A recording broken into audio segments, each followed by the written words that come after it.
Comment Athènes a-t-elle réussi à ruiner son empire toute seule? Mission de Sicile d'Athènes, 415 avant Jésus-Christ.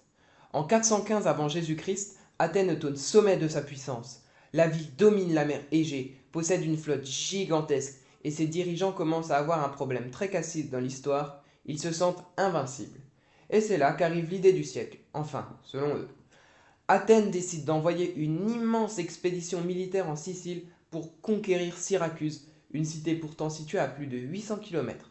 En gros, c'est comme si quelqu'un jouait à un jeu de stratégie et se disait: Tiens, je vais attaquer ce territoire très loin que je connais mal, pendant que je suis déjà en train de faire une guerre ailleurs.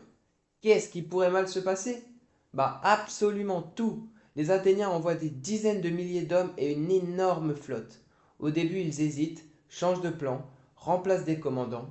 Bref, l'organisation est à peu près aussi fluide qu'un chariot coincé dans la boue. Pendant ce temps, Syracuse se prépare, reçoit des renforts et retourne progressivement la situation. Les Athéniens se retrouvent piégés, leur flotte est détruite, leur armée encerclée et les survivants finissent dans des carrières transformées en prisons.